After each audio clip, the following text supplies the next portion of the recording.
നെടുമ്പാശ്ശേരിയിൽ CISF ഉദ്യോഗസ്ഥർ കൊലപ്പെടുത്തിയ ഐവിൻ ജിജോയ്ക്ക് വിട നൽകുകയാണ് ജന്മനാട്. സംസ്കാരം 2:30-ക്ക് തുറവൂർ സെന്റ് അഗസ്റ്റിൻ പള്ളിയിൽ നടക്കും. ഐവിനെ കൊലപ്പെടുത്തിയവർക്ക് പരമാവധി ശിക്ഷ ഉറപ്പാക്കണമെന്നാണ് നാട്ടുകാരുടെ ആവശ്യം.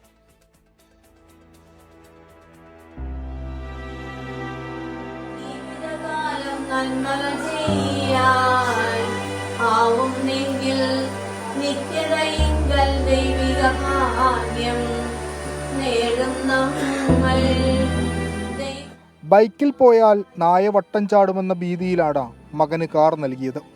അതൊരു മടങ്ങിവരവില്ലാത്ത യാത്രയായി മാറുമെന്ന് സ്വപ്നത്തിൽ പോലും കരുതിയില്ല ഈ അമ്മ.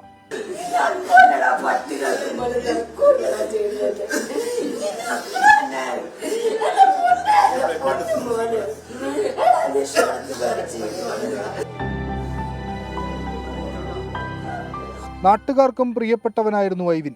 എല്ലാവരോടും സ്നേഹം മാത്രം. നാട്ടുകാർക്കിനിയും നടുക്കം മാറിയിട്ടില്ല. കൊലപാതകികളായ CISF ഉദ്യോഗസ്ഥർക്ക് പരമാവധി ശിക്ഷ നൽകണമെന്നാണ് ആവശ്യം. അതല്ല അമ്മാന്ന് പറഞ്ഞില്ലേ, 2 വീലറിന് പോയാ പട്ടിയെ ചാടുന്ന കാറിൽ വിട്ടു തരുമ്പോൾ സഹിക്കാൻ പറ്റില്ല. കേട്ടപ്പോ നമ്മളിവിടെ കണ്ണിൽ തന്നെ ഒഴിപ്പോയി. ശരീരത്തിന്റെ പകുതി ഭാഗങ്ങളും നഷ്ടപ്പെട്ടു. അത്രമാത്രം വളരെ ദയനീയമായിട്ടുള്ളൊരവസ്ഥ. വേണ്ടപ്പെട്ട ഒരാളായിരുന്നു.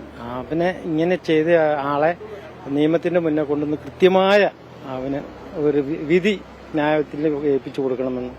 നാളെ ഒരു പിള്ളേർക്ക് ഇങ്ങനെ ഒരു അവസ്ഥ വരരുത്. ഐവിന്റെ അമ്മയുടെ കണ്ണീരിന് മറുപടി നൽകാൻ ആർക്കുമാവില്ലെങ്കിലും കുടുംബത്തിന് നീതി ഉറപ്പാക്കണം. ഇനി ഐവിൻ ജിജോമാർ ആവർത്തിക്കാതിരിക്കണം. കൊച്ചിയിൽ നിന്ന് മാഹിൻ ജാഫറിനൊപ്പം വിഷ്ണു സുരേഷ്, 24.